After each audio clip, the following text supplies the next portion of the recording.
Hello and good morning, dear students. Welcome to all of you for this online lecture session. I am Miss Sonam Pawar. Today we are continue our subject Human Resource Management, and today's lecture we have continue the process of Human Resource Planning. Okay. आज आपण या लेक्चरमध्ये human resource management या सब्जेक्टचा study करीत आहोत. त्याचबरोबर आजच्या लेक्चर्समध्ये ह्युमन रिसोर्सचे प्लॅनिंग करण्यासाठी ती प्लॅनिंगची जी काही प्रोसेस आहे ती डिस्कस करीत आहोत. तर प्रिव्हियस लेक्चर्समध्ये आपण ऑलरेडी ह्युमन रिसोर्स प्लॅनिंग म्हणजे काय ही कन्सेप्ट डिस्कस केली आहे. त्याचबरोबर या ह्युमन रिसोर्स प्लॅनिंगची जी काही प्रोसेस आहे त्यामध्ये 8 स्टेप्स या इन्क्लूड आहेत. त्या 8 स्टेप्स कोणत्या आहेत? तर फर्स्ट स्टेप आहे analysing the corporate and unit level strategies. त्यानंतर सेकंड स्टेप आहे demand forecasting of the overall human resource requirements. Then third step आहे supply forecasting. Then estimating the net human resource requirements. Then action plan for redeployment, redundancy, retrenchment. Next steps forecast future supply from all the sources. Next is action plan for outsourcing, recruitment, etc. And last steps of human resource planning, it is modify the organizational plan and strategy. Okay, या 8 steps या human resource प्लॅनिंगच्या प्रोसेसमधील आहे.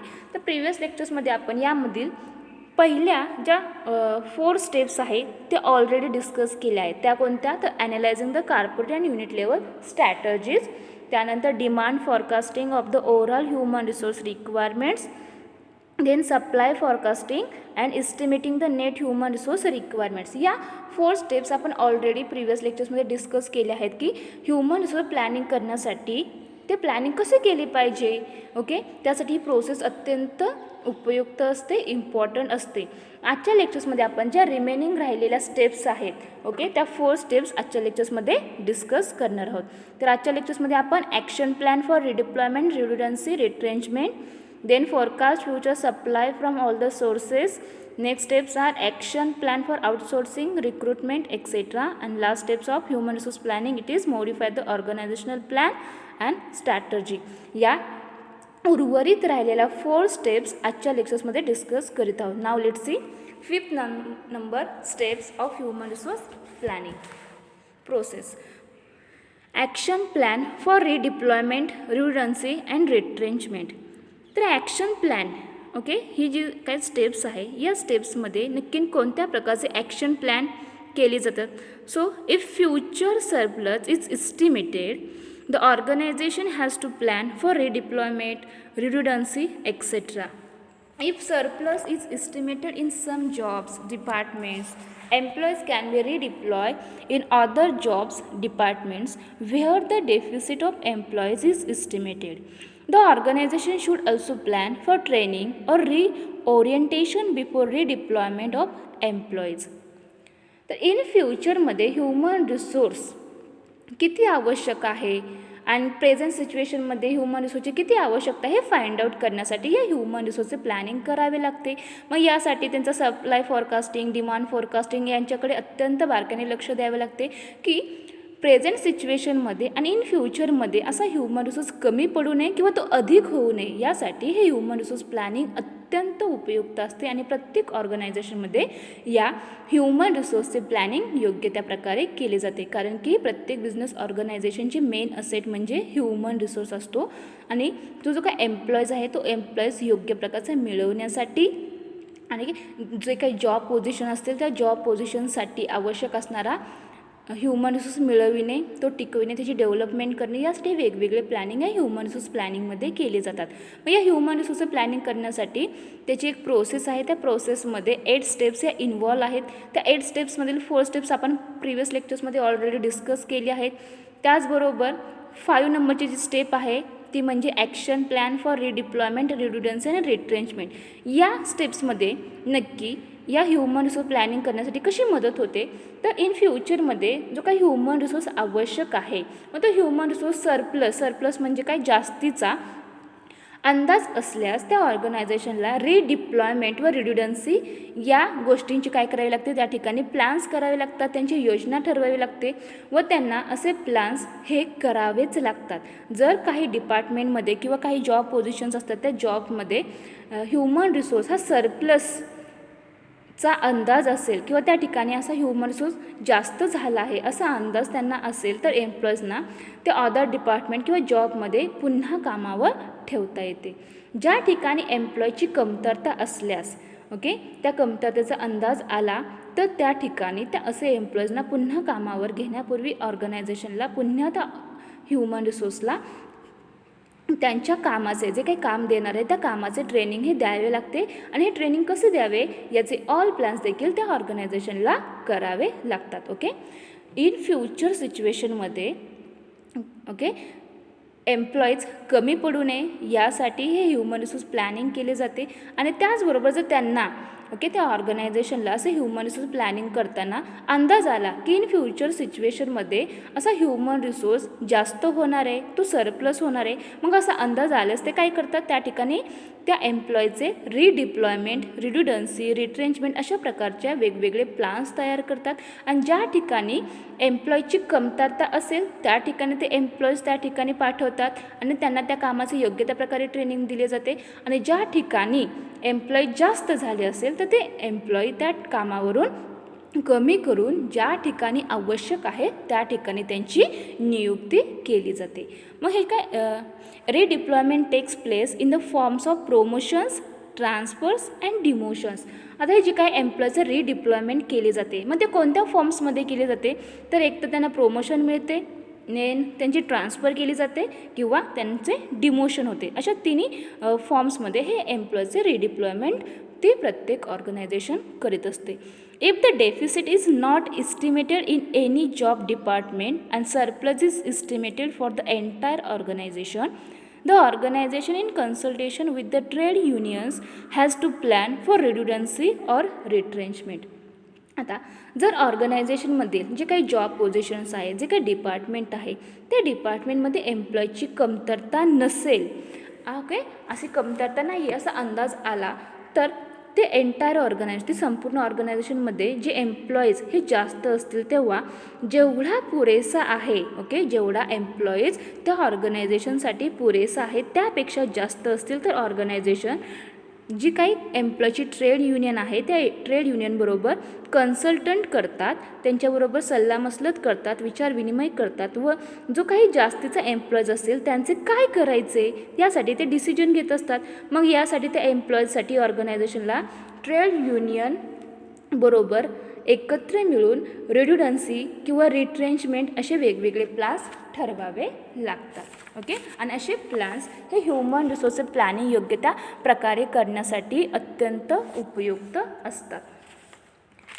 मग हे जे काही रिडिप्लॉयमेंट programs आहेत, त्यानंतर रिड्युडन्सी किंवा रिट्रेंचमेंट प्रोग्राम्स आहेत, यामध्ये कोणत्या प्रकारचे प्रोग्राम्स इन्व्हॉल्व आहेत, कोणत्या प्रकारचे प्रोग्राम्स ती ऑर्गनायझेशन या ठिकाणी घेत असते, तर रिडिप्लॉयमेंट प्रोग्राम्समध्ये अनेक प्रोग्राम्स हे इन्क्लूड आहेत. त्यामध्ये outplacement, employment in the sister organisations, then employment in other companies असे वेगवेगळ्या प्रोग्राम्सद्वारे जे काय एम्प्लॉईज असतील त्या एम्प्लॉईजना त्या ठिकाणी काय केले जाते, गायडन्स दिली जाते. जर त्यांना काम नसेल तर त्या ठिकाणी ते काम मिळवून देण्यासाठी ही ऑर्गनायझेशन मदत करीत असते.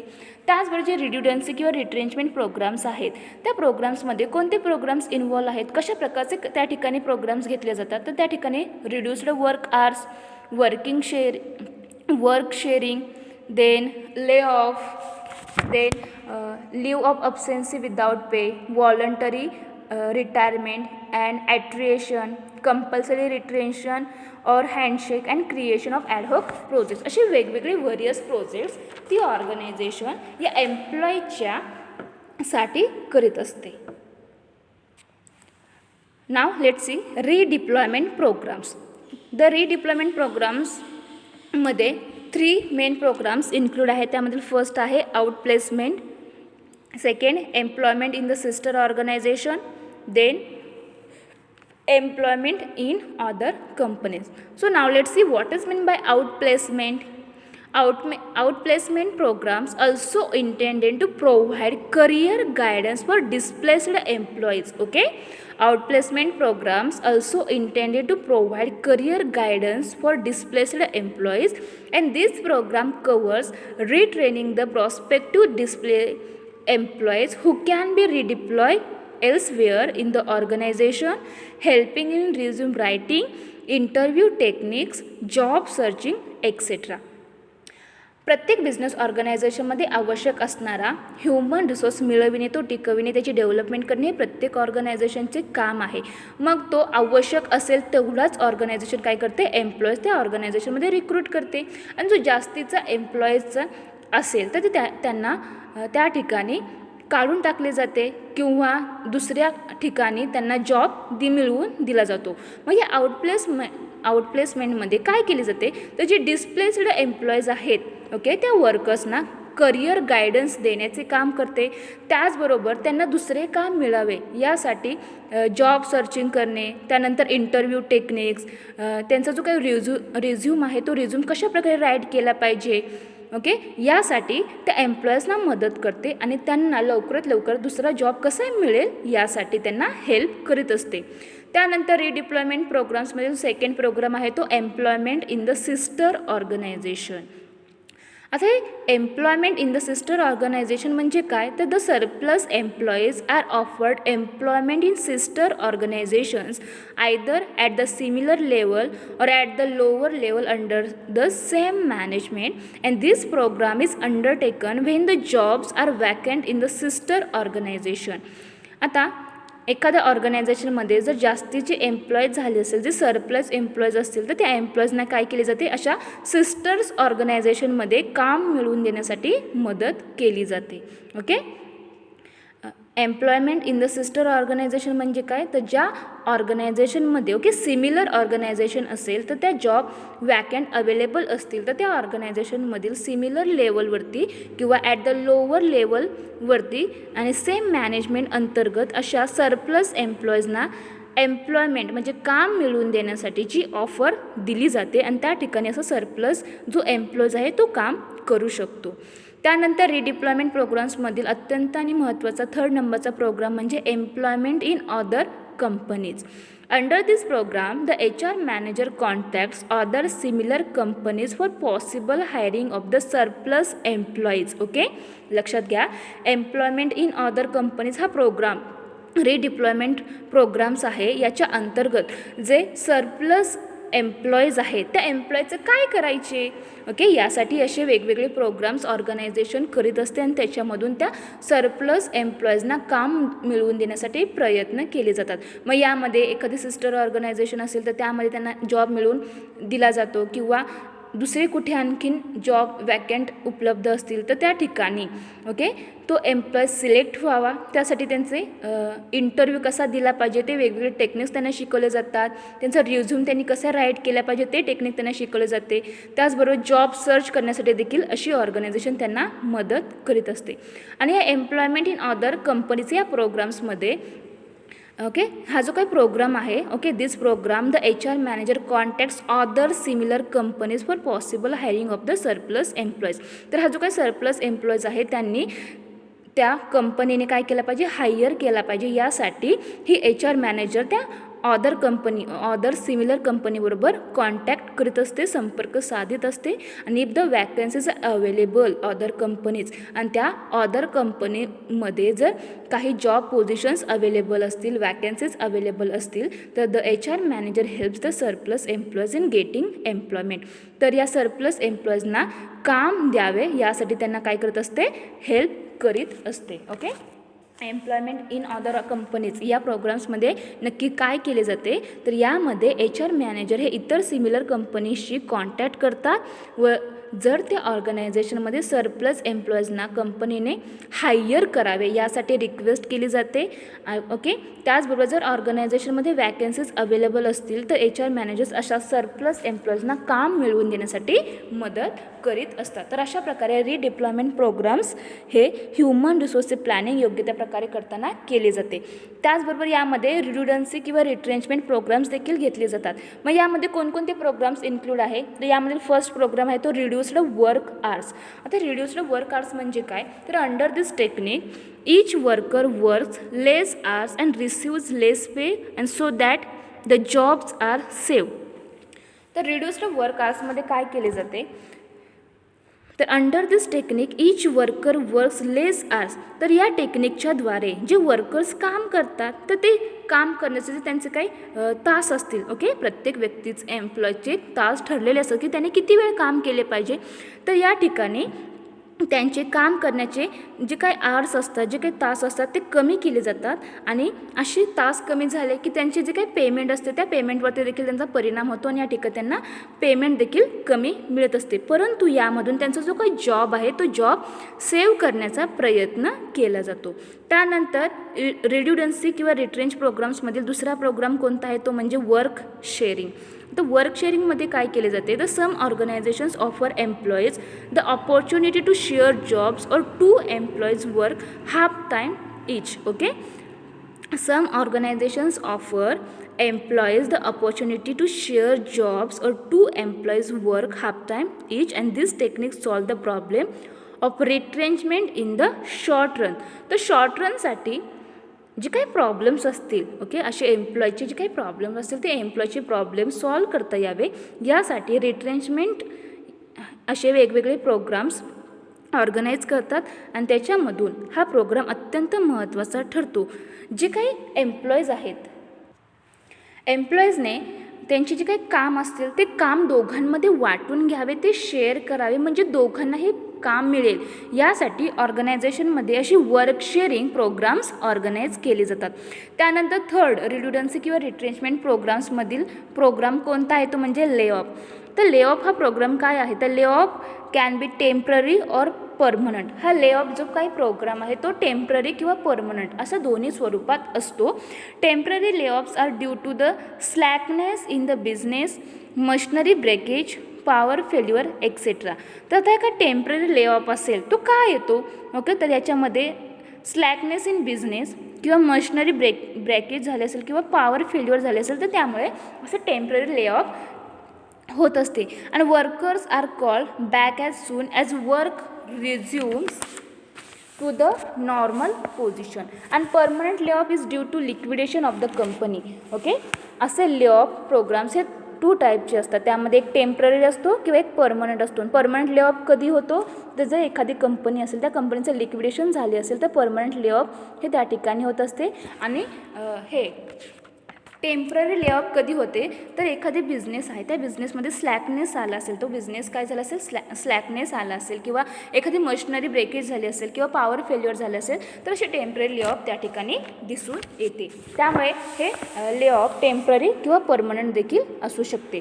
म्हणून proper human resource planning and levelling the workforce at proper level can help to reduce this effect. मग या परमनंट ले ऑफचे, टेम्पररी ले ऑफचे जे काही परिणाम होतात ते परिणाम त्या एम्प्लॉईजना फेस करावे लागतात. कारण की एखादी कंपनी आहे त्या कंपनीचं लिक्विडेशन झाले की काय होणार आहे, ते कंपनी एम्प्लॉईज आहेत ते एम्प्लॉईजवरती इफेक्ट होतो.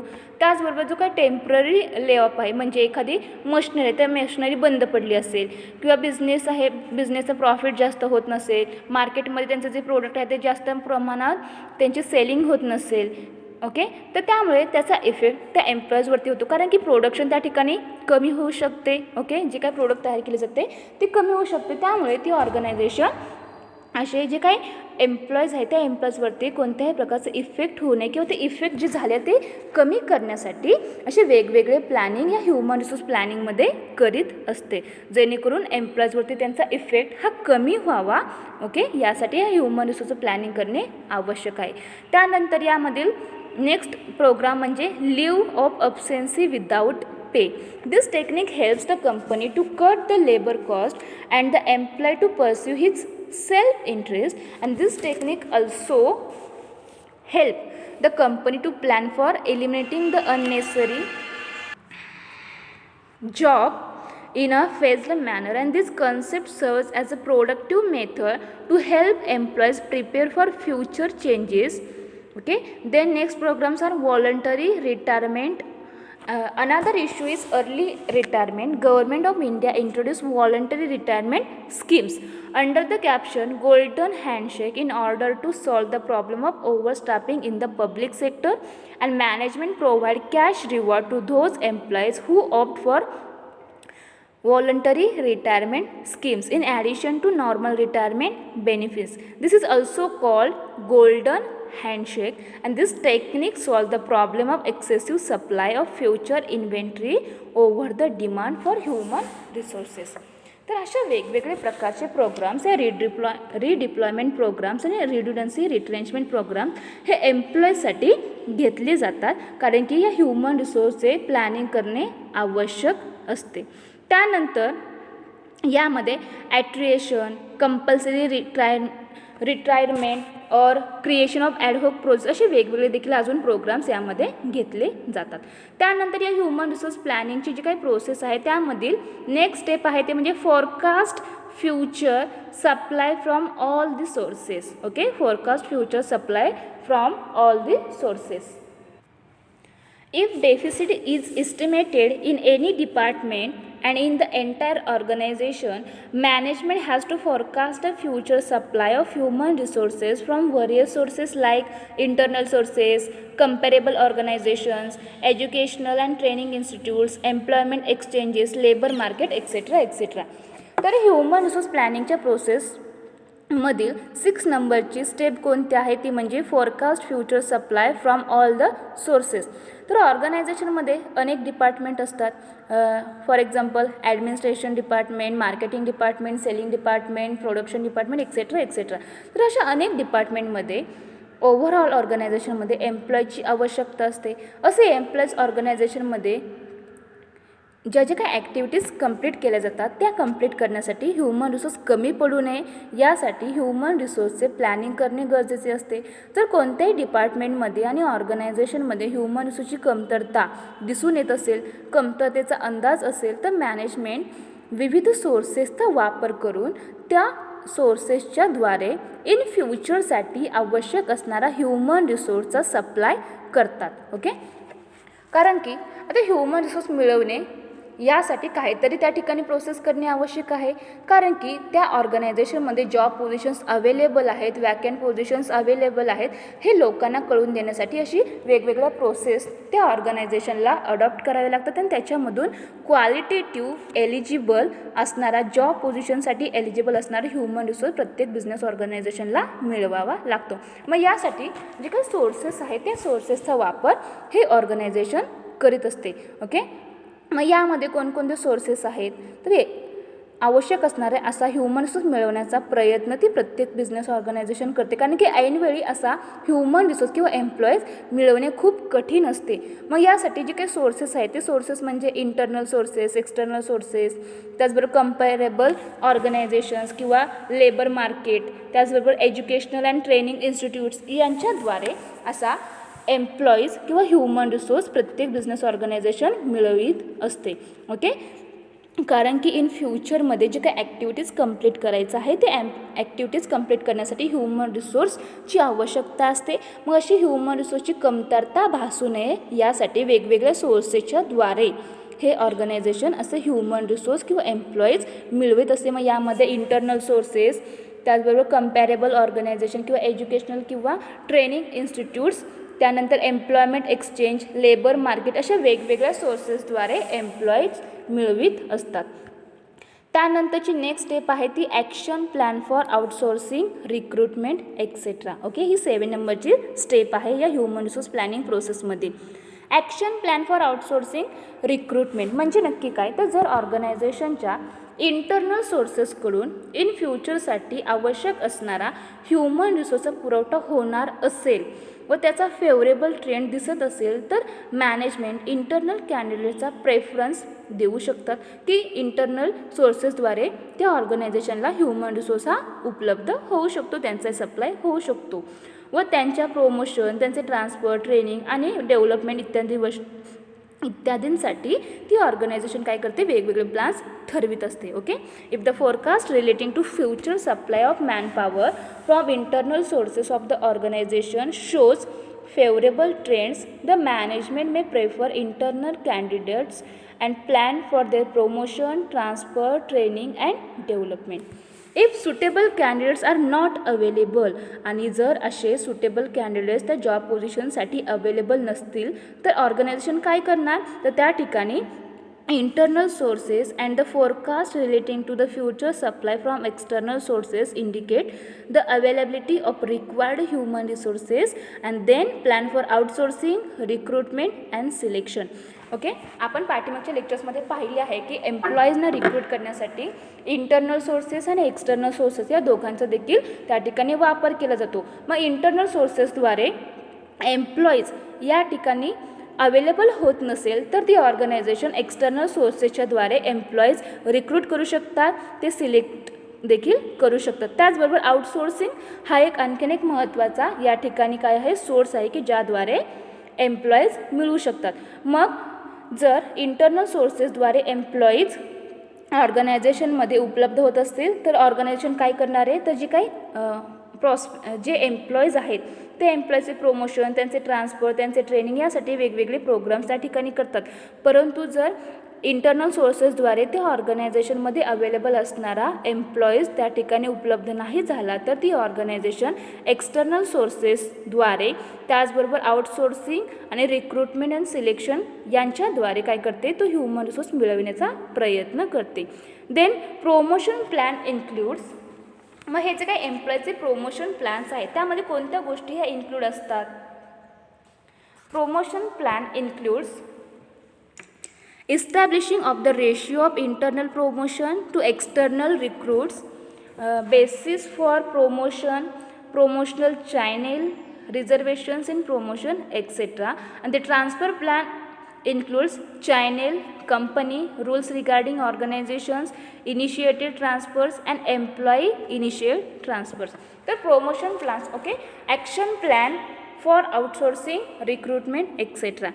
तर या स्टेपमध्ये नक्की काय केले जाते, तर outsourcing plan, recruitment and selection plan, training and development plan, productivity plan आणि रिटेन्शन प्लॅन असे वेगवेगळे प्लॅन्स या ठिकाणी तयार केले जातात. ते ठरवले जातात. का ठरवले जातात, तर जो काही आवश्यक असणारा ह्युमन रिसोर्स आहे, जो एम्प्लॉईज आहे, तो एम्प्लॉईज मिळविण्यासाठी असे वेगवेगळे प्लॅन्स हे ऑर्गनायझेशनला करावे लागतात. कारण की इन फ्युचरमध्ये जर एम्प्लॉईज आवश्यक असेल तर तो आवश्यक असणारा एम्प्लॉईज मिळविणे आवश्यकच असतो, तो गरजेचाच असतो. मग तो एम्प्लॉईज मिळवण्यासाठी अशी outsourcing plan, productivity plan, retention plan, recruitment आणि सिलेक्शन प्लॅन हे ऑर्गनायझेशन ठरवते.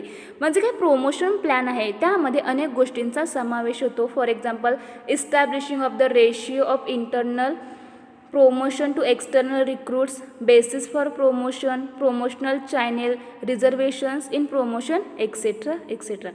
Then transfer plans मध्ये देखील ट्रान्सफर्स प्लॅन जे काही चॅनल्स असतील ते, कंपनीचे rules regarding organization, then initiated transfers आणि एम्प्लॉई इनिशिएटेड ट्रान्सफर अशा वेगवेगळ्या गोष्टी या प्रोमोशन प्लॅन्समध्ये आणि ट्रान्सफर प्लॅन्समध्ये इन्क्लूड असतात.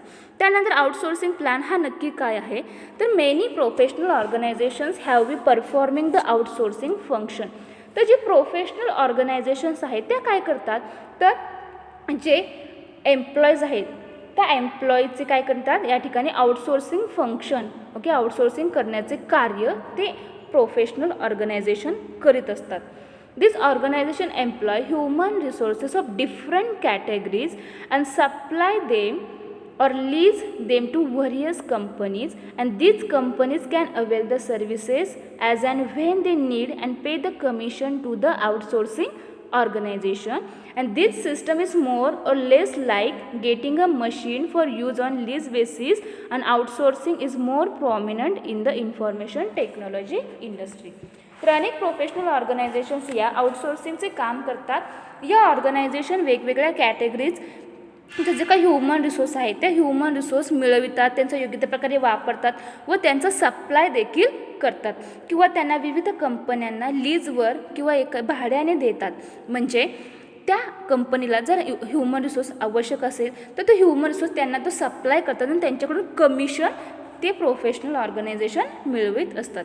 या कंपन्या आवश्यकतेनुसार त्यांच्याकडून सर्व्हिस घेऊ शकतात आणि आउटसोर्सिंग ऑर्गनायझेशनला कमिशन देऊ शकतात. मग ही जी काही सिस्टम आहे ती सिस्टम कमी अधिक प्रमाणात लीजवर वापरण्यासाठी जशी मशीन मिळवली जाते त्यासारखीच सेम हे एम्प्लॉईज त्या ऑर्गनायझेशनला काय केले जाते, कमिशन देऊन वापरण्यासाठी दिले जातात. मग या आउटसोर्सिंग कोणत्या इंडस्ट्रीमध्ये जास्त प्रमाणात दिसून येते, तर या इन्फॉर्मेशन टेक्नॉलॉजी इंडस्ट्रीमध्ये असे आउटसोर्सिंग एम्प्लॉयचे जास्त प्रमाणावर दिसून येते. त्या ठिकाणी हा प्रॉमिनंट म्हणजे प्रमुख घटक आहे. त्याचबरोबर हे जे काय आउटसोर्सिंग आहे त्या आउटसोर्सिंगचे काही ॲडव्हान्टेज आहे. मग त्याचा ॲडव्हान्टेज कोणता, तर फर्स्ट ॲडव्हान्टेज आहे the companies need not plan for human resources. जर त्या एम्प्लॉईजना आउटसोर्सिंगद्वारे त्या ऑर्गनायझेशनला आउटसोर्सिंगद्वारे एम्प्लॉईज उपलब्ध होत असेल तर ते कोणत्याच प्रकारचे त्या ह्युमन रिसोर्स प्लॅन त्या ठिकाणी करत नाहीत. त्यानंतर सेकंड ॲडव्हान्टेज आहे तो the companies can get human resources immediately. ती जी काही ऑर्गनायझेशन आहे ती जी काही कंपनी आहे त्या कंपनीला ह्युमन रिसोर्स इमिडिएटली त्वरित त्या ठिकाणी उपलब्ध होऊ शकतो, अवेलेबल होऊ शकतो, त्यांना तो मिळू शकतो. The companies need not manage these resources as such they are free from industrial relations problems. And last advantages of outsourcing, the companies can dispense with this category of employees immediately after the work is over. त्यानंतर recruitment and selection plan. What is mean by recruitment and selection plan? So recruitment and selection plan covers the number and type of employees required, when they are required for the job, time necessary for recruitment and selection process, recruitment sources, recruitment techniques to be used, selection procedure to be adopted, and selection techniques to be used to subsequently recruiting the required candidates. And it also covers the time factor for induction, preliminary training and placement. तर employees recruit करणे हे प्रत्येक business ऑर्गनायझेशनचं काम आहे आणि recruit केलेल्या एम्प्लॉईमधूनच जो पात्र असेल, जो एलिजिबल असेल, जो क्वालिफाय एम्प्लॉय असेल तोच त्या ठिकाणी सिलेक्ट करणे ही या ठिकाणी ऑर्गनायझेशनचे मेन फंक्शन आहे. मग रिक्रुटमेंट अँड सिलेक्शन प्लॅन्समध्ये आवश्यक असणारे जे काही एम्प्लॉईज आहेत त्या एम्प्लॉईची संख्या, त्यांचे नंबर्स आणि त्यांचे टाईप्स यामध्ये इन्क्लूड असतात. मग रिक्रुटमेंट प्रोसेस, रिक्रुटमेंट टेक्निक्सचा या ठिकाणी यूज केला जातो. त्यानंतर सिलेक्शन प्रोसिजर्समध्ये सिलेक्शन प्रोसिजर जी काय आहे ती ऑर्गनायझेशन अडॉप्ट करतात आणि रिक्वायर्ड कॅन्डिडेट्स मिळवण्यासाठी सिलेक्शन टेक्निक्स देखील यूज करतात. त्यानंतर आहे training and development program. The training and development program plan covers areas to be develop, training techniques, training programs, training time, availability of trainers, in plant training in or institute training, new courses to be developed or changes in the existing courses, cost benefit analysis of training, development of the employees and matching of their improved skills with future job requirements etc. आता एखादी organisation आहे त्या ऑर्गनायझेशनने employees recruit केलेल्या एम्प्लॉयमधून eligible असा व्यक्ती select केला, तो candidate select केला. आता तो जो काही कॅन्डिडेट सिलेक्ट केला आहे त्याला प्रत्येक गोष्टीचे नॉलेज असते असे नाही, तर त्याला जे काम दिलेलं आहे त्या कामाचे ट्रेनिंग देणे आवश्यक असते आणि असे ट्रेनिंग देण्यासाठी ती ऑर्गनायझेशन वेगवेगळे प्लान्स तयार करतात. त्यामध्ये training techniques, training programs, training time, त्यानंतर availability of trainers and plant training किंवा इन्स्टिट्यूट ट्रेनिंग किंवा जे काही न्यू कोर्सेस आहेत त्या कोर्सेसचे देखील त्या ठिकाणी ट्रेनिंग त्या एम्प्लॉईजना दिले जाते. त्याचबरोबर त्या ऑर्गनायझेशनमधील जो ह्युमन रिसोर्स त्याची डेव्हलपमेंट व्हावी, त्याचा विकास व्हावा यासाठी देखील ती ऑर्गनायझेशन नेहमीच प्रयत्न करीत असते आणि असे डेव्हलपमेंट करण्यासाठी त्यांना करिअर ऑपॉर्च्युनिटी क्रिएट केली जाते. त्यांना वेगवेगळ्या त्या ठिकाणी त्यांची जी काही करिअर आहे ते करिअर चांगले होईल यासाठी प्रयत्न ती ऑर्गनायझेशन करीत असते. त्यानंतर या ठिकाणी आहे प्रोडक्टिव्हिटी प्लॅन. प्रोडक्टिव्हिटी प्लॅन म्हणजे काय, तर the productivity plan includes maximisation of productivity or minimisation of labour cost per unit of output through technological changes, improving streamlining methods, procedures and systems, productivity bargaining, training, financial incentives, developing various schemes, motivation, commitment, organization development programs, job enlargement, participation, etc. And it also includes improving our productivity efficiency. प्रत्येक business organisation ही कशासाठी establish केली जाते तर कस्टमर्सना product and services त्यांना provide करता यावी, त्यातून त्यांना प्रॉफिट मिळावा यासाठी ती ऑर्गनायझेशन इस्टॅब्लिश होत असते. मग जे काय ते प्रोडक्ट तयार करणं ते प्रोडक्ट क्वालिटेटिव्ह असणे आवश्यक आहे. जर त्याची क्वालिटी चांगली असेल, ओके, त्याच्यामध्ये क्वालिटी चांगली असेल तरच ते कस्टमर्स काय करणार आहेत, परचेस करणार आहेत. मग जे काही प्रोडक्ट आहे ते प्रोडक्ट तयार करण्यासाठी काय केले पाहिजे, प्रत्येक बिझनेस ऑर्गनायझेशनने प्रयत्न केले पाहिजे. मग यासाठी जे काही प्रोडक्टिव्हिटी आहे, ओके, ती प्रोडक्टिव्हिटी मॅक्सिमायझेशन होणे हे देखील प्रत्येक ऑर्गनायझेशनचे मेन गोल आहे, त्यांचे ध्येय आहे. मग ती प्रोडक्टिव्हिटी मॅक्सिमायझेशन होण्यासाठी ती ऑर्गनायझेशन वेगवेगळ्या टेक्नॉलॉजी यूज करतात. कारण की या मॉडर्न इरामध्ये अशा वेगवेगळ्या टेक्नॉलॉजीज उपलब्ध झालेल्या आहेत. त्याचबरोबर जी काही मेथड आहे एखादे प्रोडक्ट तयार करण्यासाठी ज्या काही मेथड्स यूज केल्या जातात, ओके, त्या मेथड्स चांगल्या प्रकारच्या त्या ठिकाणी ठरवल्या जातात. त्यानंतर जी काही प्रोसिजर असेल, जी काही सिस्टम्स असतील ते देखील या ठिकाणी चांगल्या प्रकारची होते. आणि त्याच्यासाठी असे वेगवेगळे प्रोडक्टिव्हिटी प्लॅन, ओके, या ठिकाणी केले जातात. कारण की ह्युमन रिसोर्सने किती काम केले पाहिजे हे ठरविणे आवश्यक आहे. मग या ह्युमन रिसोर्सचं प्लॅनिंग देखील या ठिकाणी केली जाते. मग या प्रोडक्टिव्हिटी प्लॅनमध्ये अनेक गोष्टी इन्क्लूड आहे. त्यामध्ये mainly productivity bargaining, training, financial incentives, त्यानंतर motivation, commitment, organisation development programmes, job enrichment आणि पार्टिसिपेशन असे वेगवेगळे प्लॅन्स या प्रोडक्टिव्हिटी प्लॅन्समध्ये केले जातात. देन या ॲक्शन प्लॅनमधील नेक्स्ट आणि लास्ट प्लॅन म्हणजे रिटेन्शन प्लॅन. आता रिटेन्शन प्लॅन म्हणजे नक्की काय तर though there is the problem of unemployment, organisation experience shortage of some categories of employees and some organisations experience shortage of some other categories of employees due to employee mobility. The organization have to plan for retention of the existing employees. तर retention plan म्हणजे काय तर ऑर्गनायझेशनमध्ये जे काही existing employees आहेत त्या existing एम्प्लॉईजना कायमस्वरूपी त्या ऑर्गनायझेशनमध्ये टिकवून ठेवण्यासाठी जे काही प्लॅन्स केले जातात त्याला रिटेन्शन प्लॅन्स असे म्हटले जाते. मग रिटेन्शन प्लॅन्स म्हणजे नक्की कोणते प्लॅन्स तर यामध्ये जे एम्प्लॉईज आहेत त्या एम्प्लॉईजना टिकवून ठेवण्यासाठी त्यांची जी काही सॅलरी आहे त्या सॅलरी लेवल्समध्ये काही ॲडजस्टमेंट केली जाते जेणेकरून जो काय एम्प्लॉय आहे तो एम्प्लॉय त्या ऑर्गनायझेशन टिकून राहायला पाहिजे.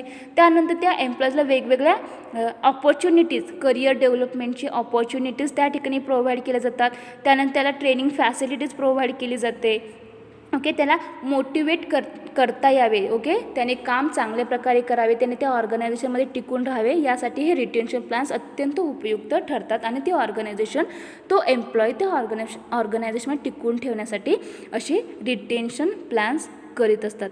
त्यानंतर या ह्युमन रिसोर्स प्लॅनिंग प्रोसेसमधील लास्ट स्टेप आहे ती म्हणजे modify the organisational plan and strategy. Okay, आपण आजच्या लेक्चर्समध्ये उर्वरित म्हणजे जे रिमेनिंग राहिलेल्या 4 स्टेप्स आहेत त्या डिस्कस करीत आहोत. त्यामधील 5 नंबरची step action plan for redeployment, redundancy and retrenchment ही आपण या ठिकाणी डिस्कस केली आहे. त्यानंतर forecast future supply from all the sources, action plan for outsourcing आणि रिक्रुटमेंट एक्सेट्रा या 3 स्टेप्स आत्ता आपण डिस्कस केलेल्या आहेत. त्यानंतर यामधील या ह्युमन रिसोर्स प्लॅनिंग प्रोसेसमधील अत्यंत उपयुक्त आणि लास्ट स्टेप कोणती आहे ती modify the organisational plan and strategy. जे काही ऑर्गनायझेशनचे प्लॅन्स आहेत, जे काही स्ट्रॅटर्जी आहे त्यामध्ये काहीतरी सुधारणा करणे, ओके, अशी मॉडिफाय का केली जाते तर ह्युमन रिसोर्सचे योग्य त्या प्रकारे प्लॅनिंग करता यावे यासाठी ते ऑर्गनायझेशन प्लॅन त्यांची स्ट्रॅटर्जी या ठिकाणी मॉडिफाय करणे आवश्यक असते. If future supply of human resources from all the external sources is estimated to be inadequate or less than the requirements, the manpower planner has to suggest to the management to alter or modify the organizational plan. In फ्युचरसाठी आवश्यक असणारा human resource त्या ऑर्गनायझेशनला मिळवावा लागतो व असा human resource मिळवण्यासाठी external sources, internal sources यांचा या ठिकाणी वापर केला जातो. व जर एक्सटर्नल सोर्सेसद्वारे ह्युमन रिसोर्स पुरवठा किंवा त्याचा सप्लाय हा अपुरा किंवा गरजेपेक्षा कमी होत असल्यास, त्याचा अंदाज आल्यास ते ह्युमन रिसोर्स जे प्लॅनर आहे, जे प्लॅनिंग करतात, ते ह्युमन रिसोर्स प्लॅनर काय करतात, तर ते ऑर्गनायझेशनमध्ये जे मॅनेजमेंट आहे त्या मॅनेजमेंटला ऑर्गनायझेशनल प्लॅन तर त्यांची जी काही स्ट्रॅटर्जी असेल त्यामध्ये बदल करण्यास सुचवितात व त्यामध्ये मॉडिफाय देखील करण्यास सांगितले जाते. असे मॉडिफाय करणे, त्याच्यामध्ये बदल करणे हे कशासाठी केले जाते, तर ह्युमन रिसोर्स योग्य त्या प्रकारे प्लॅनिंग करता यावे यासाठी या ह्युमन रिसोर्स प्लॅनिंगची प्रोसेस अत्यंत इम्पॉर्टंट आहे. आणि या ह्युमन रिसोर्स प्लॅनिंगच्या प्रोसेसमधील या 8 स्टेप्स आपण 1 बाय 1 प्रिव्हियस लेक्चर्सपासून डिस्कस करत आलो आहोत. तर या ह्युमन रिसोर्स प्लॅनिंग प्रोसेसमधील फर्स्ट स्टेप आहे ती analysing the corporate and unit level strategies. त्यानंतर then second step demand forecasting of the overall human resource requirements, then supply forecasting, estimating the net human resource requirements. then 5 नंबरचे step आहे action plan for redeployment, redundancy, retrenchment. 6 number steps are forecast future supply from all the sources. 7th number steps are action plan for outsourcing, recruitment, etc. and last steps of human resource planning process, it is the modify the organizational plan and strategy. तर अशा प्रकारचे हे जे काही 8 steps आहेत ते 8 स्टेप्सचा वापर करून जो काही ह्युमन रिसोर्स आहे ते ऑर्गनायझेशनमधील त्यांचे योग्य त्या प्रकारचे प्लॅनिंग या ठिकाणी केले जाते. या स्टेप्स अत्यंत उपयुक्त ठरतात ह्युमन रिसोर्स प्लॅनिंग करण्यासाठी. तर अशा प्रकारे आपण ह्युमन रिसोर्स प्लॅनिंग म्हणजे काय, त्याची गरज कशासाठी आहे, त्याचे ऑब्जेक्टिव्स कोणते आहे, ओके, आणि ह्युमन रिसोर्स प्लॅनिंग करण्यासाठी जी काही प्रोसेस आहे त्या प्रोसेसमधील या 8 स्टेप्स आपण डिस्कस केलेल्या आहेत. Okay, thank you.